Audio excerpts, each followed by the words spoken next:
Ketika ditanya bagaimana hukum memilih pemimpin non-muslim, jawabannya itu aneh sekali. Ini seorang ustadz yang jawabannya itu ditunggu-tunggu oleh masyarakat. Atau dalam arti pengikutnya gitu ya. Jawabannya aneh sekali. Ya kalau kita mau naik pesawat, terus masa kita mau tanya, Pak, itu sopirnya itu atau pilotnya orang muslim atau orang kafir? Seperti itu jawabannya. Itu kan repot. Itu jelas fatwa bi ghairi ilmin, cuma akal-akalan saja. Bismillahirrahmanirrahim. Alhamdulillah bisa bertemu di fanpage Facebook aswajamuda.com dalam mungkin episode baru. Ini episode daily fikih atau fikih keseharian yang insya Allah akan menggunakan materi kitab, yakni adalah Kanzur Raghibin atau sering dikenal di pesantren-pesantren itu dengan nama kitab Al-Mahalli, yang mana kitab ini mensyarai kitab Minhajul Abidin. Minhajul Abidin itu dikarang oleh salah satu imam besar mujtahid fatwa yang kita kenal paling otoritatif, yakni adalah Imam An-Nawawi. Di Muqaddimahnya pun disebutkan bahwa kitab-kitab minhaj itu banyak sekali syarah-syarahnya. Salah satunya adalah kitab Al-Mahalli ini, karena memang begitu populernya kitab minhaj, sehingga banyak sekali ulama-ulama yang tertarik untuk mensyarahinya. Syarah dalam arti menjelaskan makna-makna dalam kitab minhaj yang terkesan sulit difaham atau butuh penjelasan lebih lanjut sehingga lebih mudah dipaham oleh orang-orang. Sebenarnya kitab minhaj sendiri itu merupakan sebuah ringkasan dari kitab Muharrar, yakni adalah karangan dari Imam Ar-Rafi'i, yang mana kitab Muharrar sendiri di dalam muqaddimah kitab minhaj itu banyak dipuji bahwasanya kitab itu adalah kitab yang sangat populer di masanya, sangat banyak dipelajari. Namun ada sedikit kekurangan dalam kitab Muharrar, yakni apa? Bentuknya terlalu besar sehingga sulit untuk dihafal. Seperti dalam syarahnya bisa saya bacakan dalam Mahalli ataupun minhajnya. Wahuwa min ahammi au ahamil matlubati, yakni kitab Muharrar itu adalah salah satu dari kitab terbaik atau bahkan kitab terbaik yang dikarang dalam ilmu fikih. Namun karena lakin fi hujmihi kabirun an hifzi aktsari ahli asri, namun bentuknya kitab Muharrar itu terlalu besar untuk bisa dihafalkan oleh orang-orang pada zaman tersebut. Sehingga ada motif dari Imam An-Nawawi untuk meringkasnya sehingga mudah untuk dihafal. Fara'aitu ikhtisarahu, maka saya menganggap bahwa penting untuk meringkasnya. Seperti itu kata Imam An-Nawawi. Fi nahwi nisfi hujmihi, dengan kadar mungkin separuh dari kitab Muharrar. Jadi memang tujuannya liyashala hifdhuhu al-mukhtasar likulli man yarghabu fi hifdhihi ma'ama adhifuhu ilaihi insyaallah minan nafais al-mustajadat. Namun meskipun ini ringkasan dari Muharrar, banyak hal-hal yang ditambahkan oleh Imam An-Nawawi tanpa mengurangi atau tanpa melebih-lebihkan dari kitab Muharrar. Jadi ada sedikit tambah-tambahan yang baik dari Imam An-Nawawi. Dan ini anehnya di sini. Imam Nawawi tujuan meringkasnya itu supaya mudah dihafal. Tapi karena zaman terus zaman terus berkembang, sehingga pada zaman sekarang pun hasil ringkasan Imam An-Nawawi tetap sulit dihafal oleh kita. Seperti itu. Mungkin bisa kita mulai saja pengajian pada malam hari ini. Langsung kita mulai dari pembahasan setelah muqaddimah. Bismillahirrahmanirrahim. Amma ba'du. Adapun sesudah Kiai Musonef memberikan pujian-pujian terhadap Allah ataupun sholawat kepada Kanjeng Rasul, fa innal istighala bil ilmi, maka sesungguhnya menyibukkan diri dengan kegiatan yang ilmiah, al-ma'hud syar'an as-shadiq bil fiqhi wal hadith wa tafsir, yang mana ilmu syariat tersebut itu dalam kajian kita itu meliputi 1 fikih, 2 hadis, dan nomor 3 tafsir. Jadi kalau kita mengatakan ilmu atau mengatakan ulama, maka yang dimaksud adalah orang yang ahli fikih, ahli hadis, atau ahli tafsir. Seperti dalam bab wakaf semisal. Dalam bab wakaf, ketika kita mengungkapkan saya berwakaf kepada para ulama. Misal saya punya sawah. Hasil dari sawah ini saya wakafkan untuk para ulama. Ini siapa yang dimaksud di sini? Dan siapa yang berhak menerima hasil dari sawah tersebut? Maka para ulama merumuskan ketika yang dimaksud, ketika dikatakan ulama, maka yang dimaksud al-murad minhu dari ulama adalah 1 ahli fikih, 2 ahli hadis, 3 ahli tafsir. Fa innal istighala bil ilmi min afdhalit ta'at, sesungguhnya menyibukkan diri dengan kegiatan yang bersifat keilmuan, apa itu? Yakni belajar dan mengajar. Itu adalah min afdhalit ta'at, termasuk ketaatan yang paling utama. Nah, ini li'annaha mafrudatun wa mandubatun. Wal mafrud afdalu minal mandub. Wal istighal bil ilmi minhu li'annahu fardu kifayah. Jadi Imam Jalaluddin Al-Mahalli di sini yang menyarai kitab Minhaj itu mengatakan bahwa taat itu ada 2. Ada yang fardu dan ada yang sunnah. Dan sedangkan kita tahu bahwa mencari ilmu itu termasuk fardu kifayah. Fardu kifayah jika ilmu itu yang sampai standar fatwa. Tapi kalau ilmu yang kita gunakan sehari-hari itu enggak fardu kifayah, malah fardu apa? Fardu ain.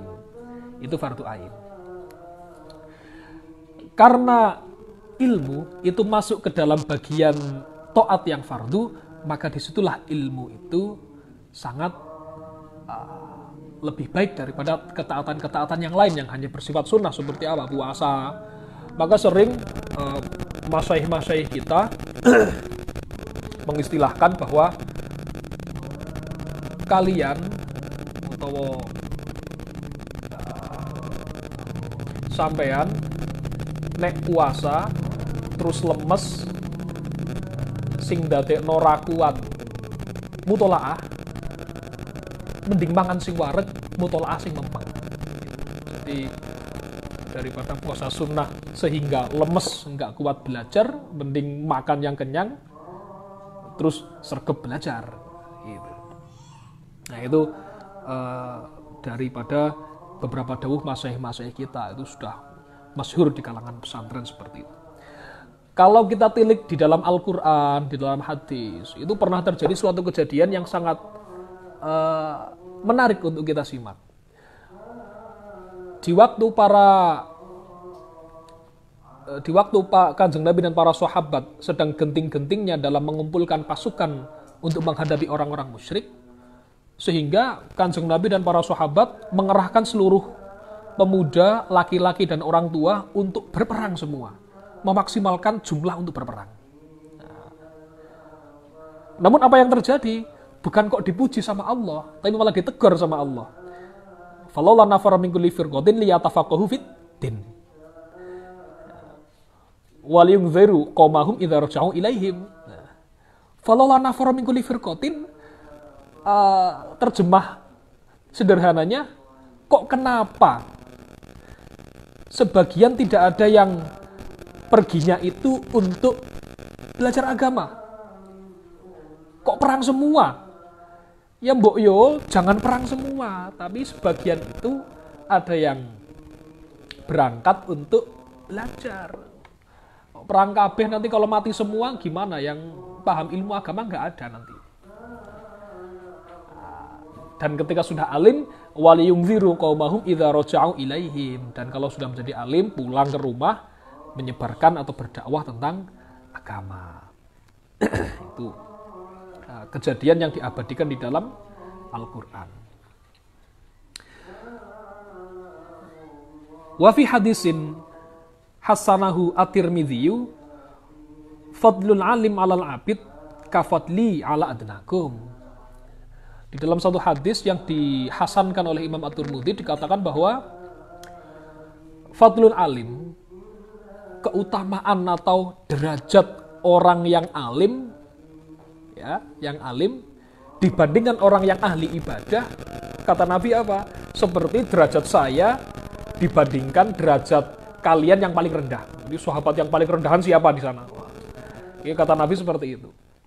Nah, ini membuktikan bahwa orang yang alim itu derajatnya melebihi orang yang ahli ibadah.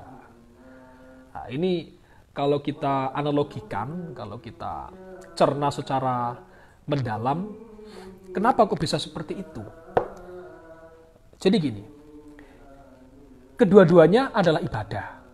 Tolabul ilmi yo ibadah, terus apa itu namanya, ketaatan-ketaatan yang ibadah-ibadah itu juga ibadah. Namun, kalau ibadah-ibadah yang sifatnya adalah personal seperti sholat, puasa, dalam arti sholat sunnah ya, bukan sholat wajib, sholat puasa, terus apalagi, terus wirid-wirid dan sebagainya. Kemanfaatan yang ada itu terbatas, atau bahasanya kemanfaatannya lazim, hanya untuk dia saja. Berbeda halnya jika kemanfaatan ilmu atau tolabul ilmi, yang mana ketika orang itu sudah alim, kemanfaatannya tidak hanya untuk dia, tapi bisa menyebar ke seluruh penjuru desanya, penjuru kotanya, dan bahkan ke seluruh penjuru dunia, jagat raya ataupun jagat maya seperti saat ini. Jadi termasuk hal yang manfaatnya muta'addi. Jadi kita tahu nek ono fi'il itu ada fi'il yang lazim dan ada fi'il yang muta'addi. Ya, itu seperti itu.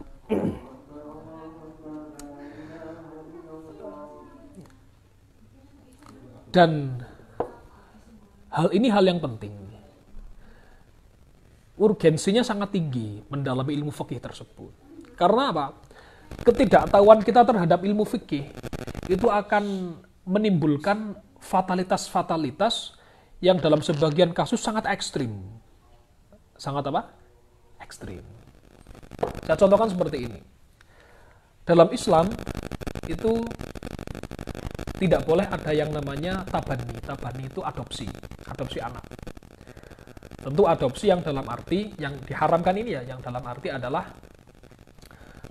adopsi yang menyambungkan nasab seseorang tidak kepada orang tuanya.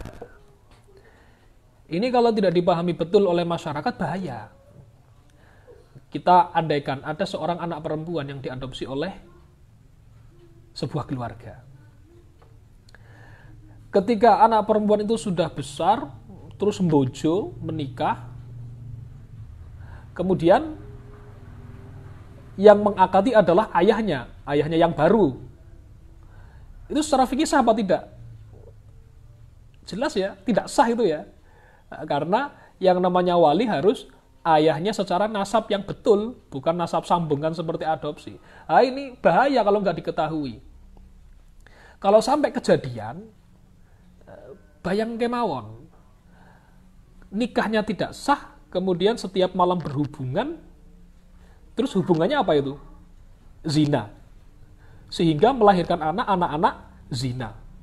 Dan kita tahu bahwa anak zina, nasabnya tidak sambung kepada ayahnya. Lah, kemudian lahir anak-anak perempuan-perempuan lagi. Yang ketika menikah, yang apa itu namanya? Yang mengakadi ayahnya yang hasil zinaan itu. Nah, itu kemudian nikahnya nggak sah lagi. Wah, akhirnya akan terjadi perzinahan yang mu'abbad atau bahasanya apa? Zina yang selamanya dan turun-temurun. Wah, ini kan bahaya sekali. Nah, itu. Dulu pernah ada kejadian itu, ada seorang dari Bojonegoro itu mengadopsikan anaknya. Jadi anaknya diadopsikan ke orang Jakarta seperti itu. Kemudian suatu saat apa itu namanya? Perempuan itu sudah besar, kuliah, berpacaran dengan seseorang. Sehingga sampai seneng, nggak tahu udah ngapain aja, nggak tahu itu. Pokok seneng gitu. Akhirnya siap menikah. Akhirnya perwakilan keluarganya dari Bojonegoro atau dari daerahnya si laki-laki itu berangkat ke Jakarta untuk melakukan apa itu namanya khitbah. Lah, ketika sampai di Jakarta, sampai rumahnya si perempuan, lah itu keluarga si laki-laki kok kayak teringat loh, ini kok kayak rumah dulu yang orang saya titipin anak ini. Wah, akhirnya bener. Ternyata si perempuan itu sama laki-laki yang mau menikah kakak beradik. Wah, ini bahaya sekali. Kalau sampai ilmu fikih ini tidak difahami betul oleh masyarakat, atau setidaknya pemuka-pemuka agama yang menyampaikan fatwa-fatwa itu memang betul-betul alim fikih. Dan ini sudah mulai luntur sekarang. Tren ini sudah luntur. Kita bisa melihat ustadz yang tampil itu bukannya apa itu namanya mengecilkan mereka, enggak.